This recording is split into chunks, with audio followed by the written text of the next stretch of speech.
Broedertwis by Albert Blake. That's a bit shiny lad. Bittereinder en Joiner. Christian de Wet and Piet de Wet. So this is Broedertwis. It's two brothers. It's basically it's a story of the Anglo-Boer War told through the story of these two brothers, Christian de Wet and Piet de Wet, that were both soldiers and generals on the side of South Africa. Oh, no, there was no South Africa technically back then. It was on the side of the Boers and Afrikaners, of the Free State and the Transvaal forces against defending themselves against the British. And it basically goes how Christian stayed on the side of the Boers the whole time, never gave up. They called him a bitter end, meaning they fought till the bitter end. They never gave up until like everybody else signed the thing and they were like, okay, I guess we have to, yeah. So that's why they called them bittereinders. And in Pitu, after the British, after the conventional part of the war, before the guerrilla part started, kind of saw there was only sadness in his regard, although that is questioned in here, that it would be meaningless to keep fighting. He gave up, and then eventually, as the bittereinders kept fighting, he would go to what they be called, they call them hands up, or when they put their hands up. And then later came what they call a joiner, which is literally he joined the British forces and helped fight against what was considered his own country's own people. And the story and the reasons behind this. And depending on who you ask in South Africa, they will either vilify Piet and praise Christian, but that has definitely changed over the years, where there are more that will at least do some vilification of Christian and some justification towards Piet.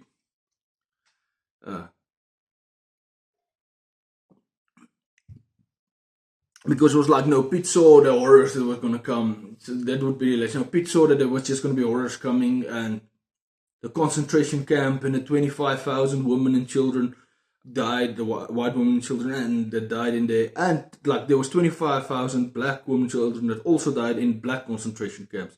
So it was over 50,000. Closer, I think I saw once, I think like 56,000 people that died, and it's mainly women and children. And from the mainly women and children, it was also mainly children.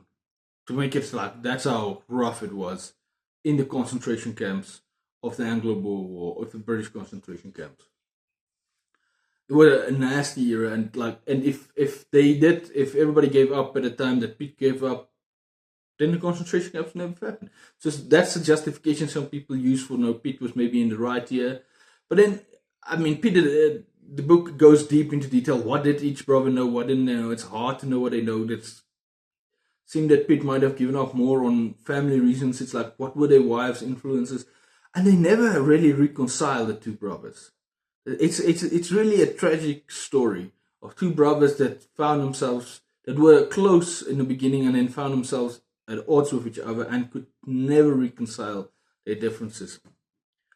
It's really, I will say this, Blake does a great job going into detail and finding like small details, interesting stuff, and then stuff that we've heard and said, this, we know this for a fact, that we're not sure of. One part that failed, and it was ambitious from Blake to do this, and I commend him, but I thought it fell a little bit flat, is they tried to do like psychological analysis on both brothers and the choices they made, but ultimately it always came back to, we don't have enough information. Where there was especially one like 10 page section, part of a chapter, that ultimately felt like it didn't add anything.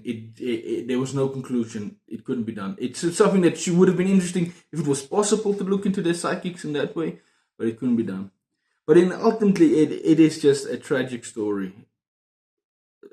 South African story about brothers that ended up turning up in what was a very confusing and weird and interesting time in South African history, that really kind of, all the things that came after that, it kind of built in the Afrikaner nationalism, apartheid, all kind of coalesced because of the things that happened in the Anglo-Boer War, and how these two brothers found themselves on opposite sides of not just the battle, but the argument afterwards for years to come. And yeah, fascinating. Albert Blake did a great job here, and he doesn't mince words. He doesn't try to make either of them a hero or a villain. He just tries to uncover the truth and say, this is what we know about each of these brothers. And he's never afraid to be either critical or give praise when he sees it is due. Because we are complex creatures, and we are definitely not the single monolithic images of the past that they would held up of men like these, like right, like the Christian Jew is just this solid, hard hero that cannot do wrong, and Pitt is just this traitorous, high treasonous scumbag that's the worst thing on earth. Or otherwise, like Pitt was the one that saw the future and he understood, and Christian was just he didn't want to accept reality, and because of that, 50,000 South African women and children had to die because of his stubbornness. It's just not that simple, right? It's just not that simple. It's also interesting how religion played a big part. And it reminds you how, I mean, it's not that it's not, you don't see that today anymore, but how religious the Boer was in the state, the Afrikaners, the Transvaal and the Free State people, many of them. And then it's interesting because then you read like Deneys Reid's Commando, which I'm going to read hopefully soon again. And it's like, no. I'm sure he was a religious guy. I'm not sure, I'll be honest. But he was definitely not nearly as religious as many of these guys. Like, they are ripping out, they're pulling in the Bible constantly. Like, Pitt and Christian are constantly, to justify their actions, are quoting the Bible.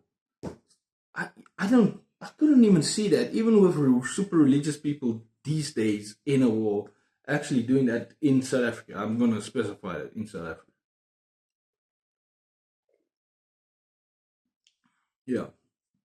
Or like amongst Afrikaners, they're not going to be. They're not a lot that's going to be quoting the Bible to justify fighting wars anymore. Even though I'm not going to deny, you still get very religious Afrikaners, of course.